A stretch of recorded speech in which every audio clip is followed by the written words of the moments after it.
পাঁচজনের নাম বলতেন, তাহলে আমরা শুনতাম।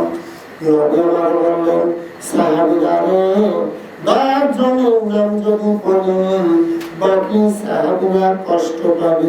আমি রাসূল ঘোষণা দিলাম, তোমরা কান খাড়া করে শোনো। আমি রাসূলের যত সাহাবী আছে সমস্ত সাহাবী বিনয় হিসাবে জান্নাতে চিৎকার করে বলুন সুবহানাল্লাহ।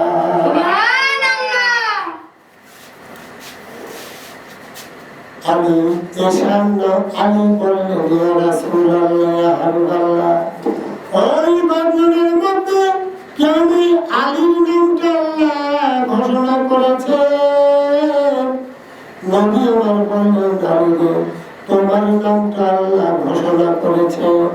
আলী বললেন, ইয়া রাসূলুল্লাহ ইয়া হাবিবাল্লাহ, আজ থেকে যদি নামাজ বাদ দিয়ে দেন, সমস্ত ইবাদত বন্দেগী যদি বাদ দিয়ে দেন, তারপরেও কি আমি আলী জান্নাতে? নবী আমার সোনার জবানে বললেন, আলী রে, আমার আল্লাহ সোনার জবানে ঘোষণা করেছে, তুমি সব যদি বাদ দিয়ে দাও, আল্লাহ তোমাকে জান্নাত থেকে বাদ দেবে না। জোরে বলুন সুবহানাল্লাহ। আল্লাহ তোমাকে জান্নাত থেকে বাদ দেবে না। আলী এসে নামাজ পড়ে নবীজির সামনে হাঁটু করে বসে ওয়াদা করলেন, ইয়া রাসূলুল্লাহ ইয়া হাবিবাল্লাহ, কাল থেকে কিন্তু আমি আর ফজরের নামাজ পড়ব না। নবী আমার মিষ্টি হাসি দিয়ে বললেন, আলীকে না পড়লেও তুমি জান্নাতে। জোরে বলুন সুবহানাল্লাহ। এই স্বীকারোক্তি দিয়ে আলী বাড়ির মধ্যে ঢুকে ডাক দিল, ও হাসান হুসাইনের ভাই, কাল থেকে যেন আমার আর ডাক দিও না। কাল থেকে কিন্তু আমি আর ফজরের নামাজ পড়ব না। ফাতেমা মনে মনে চিন্তা করে, কোনদিন যাবে ডাক লাগলো না, আজকে আবার ডাকের প্রশ্ন কেন উঠতেছে? ফাতেমা বললেন, স্বামী আপনাকে আর ডাক আমি দিব না। আর বললেন, ফাতেমা রে, বেলাল মসজিদের নববীতে আযান দিলে তুমি যদি আমার ডাক দাও, আমার ঘরের ক্ষতি হবে। কাল থেকে কিন্তু আমি আর ফজরের নামাজ পড়ব না। ফাতেমা বললেন, পড়বেন না তাতে আবার কি? নবী বললেন, ফাতেমা রে, আমার আলীর মনে কোনদিন কষ্ট দিবি না রে মা। ফাতেমা কান্দে, বাবা এই কথা কেন বললেন জানতে চাই। শোনা কি যাচ্ছে? সুন্দর। কেন বললেন জানতে চাই। নবী বললেন, ফাতেমা রে, যে আলীকে আমার আল্লাহ তোর জন্য মনোনীত করেছেন মা, আমার আল্লাহর পছন্দনীয় বান্দা আলী তোর স্বামী হিসাবে কবুল করেছে, ওই আলীর মনে কোনো তুমি কষ্ট দেবে না। ওই দিন থেকে ফাতেমা জানে আমার স্বামীর দাম কত। ফাতেমা বিছনায় ঘুমিয়ে, হযরত আলী বিছনায় ঘুমিয়ে গেলে ফাতেমাতুজ জহরা আলীর মাথাটা ওরাতে উপরে উঠাইয়া চুলের মধ্যে বেলকি কাটতে লাগলেন। এক সময় ফাতেমা আলীর ডান পাশে ঘুমিয়ে যায়।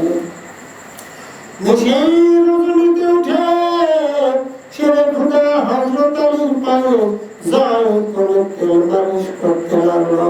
আলীর ঘুমটা ছুটে গেল। ফাতেমার হাতখানা খাবার যা ধরে বললেন, ফাতেমা রে, তুমি কি জানো না রে ফাতেমা, আল্লাহ তাআলা রব্বুল আলামিন তোমার জান্নাতে নারীদের নেত্রী বানাইছে। মা বোনেরা কথাটা খেয়াল করে শুনবেন, তোমার জান্নাতে নারীদের নেত্রী বানাইছে। তারপরেও ঘুমটা দিয়া স্বামীর খিদমত কেন করো জানতে চাই। ফাতেমা বললেন, স্বামী, আল্লাহ তাআলা রব্বুল আলামিন আমি ফাতেমার জান্নাতুল নারীদের থেকে বানাইছে, এটা আল্লাহর রহমত, এটা আমি জানি। আর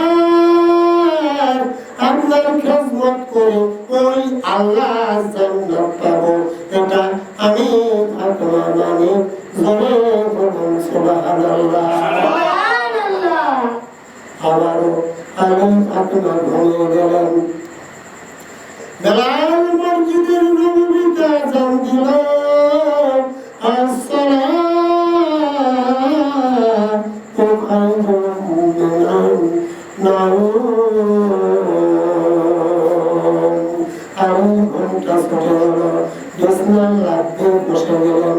ফাতেমা বললেন, স্বামী, আপনারা বাবার সামনে ওয়াদা করেছেন নামাজ পড়বেন না, তাহলে রাবিয়া কেন বিছানায় বসে গেলেন জানতে চাই। আমি বললেন, ফাতেমা রে, ফাতেমা, তোমার বুঝি জানা নাই আযান শুনলে ঘুম পাড়া যায় নাই। যে নামাজ পড়বে না তার আবার আযান শুনলে ঘুম পাড়া যায় না। আর এই অজু কালাম করে জুব্বা টুপি পরে টুপির উপরে পাগড়ি বাঁধতে লাগলেন। আম্মা যেন ফাতেমা করলেন, স্বামী, আপনারা বাবার সামনে ওয়াদা করেছেন নামাজ পড়বেন না, তাহলে এইরকম সাইজ ধরা কোথায় যান? আমি বললেন, ফাতেমা রে, এতদিন নবীর পিছনে নামাজ পড়েছি মসজিদের নববীতে, আজ না হয় নামাজ পড়বো না। একটু দূরে দাঁড়াইয়া নামাজের দৃশ্যটা আমি প্রাণ ভরে দেখতে চাই। এই বলে মসজিদের বারান্দায় গিয়ে দুর্গার ছন্নতমা জানাই করলেন। নবী এক সাহাবে কোলার জুতা দিয়া বললেন, আমি ভাই, আপনারা বলেছেন নবীর সামনে ওয়াদা করেছেন নামাজ পড়বেন না, তাহলে কি করলেন জানতে চাই। আমি বললেন, ভাই, আমি না হয় খরচ করবো না, তাই বলে কি আমি সন্ন্যত করতে পারবো না। এবার বিলাল কামাতাই কাদ কামাতি ছাড়া হযরত আলী, আবু বকর, ওমর ঠেলা দিয়া মাঝখানে দাঁড়ায়া নিয়ত বাঁধছে, আল্লাহু আকবার। নামাজ হয়ে গেল। নবী আমার সাহাবীদের দিকে মুখ ঘুরাইলেন, আলীর দিকে তাকায়া মিষ্টি হাসি দিয়া বললেন, আলী,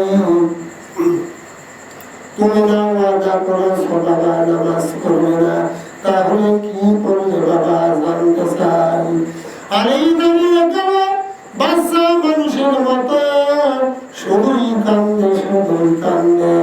নবী আমার বললেন, বাবা আলী, তুমি কেন কান্না করে জানতে চাই।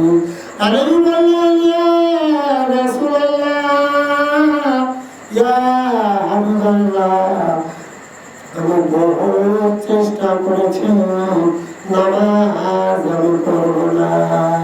হুজুর, আমি বহু চেষ্টা করেছি নামাজ আমি পড়বো না, তবে নামাজ তো আমি ছাড়ি না।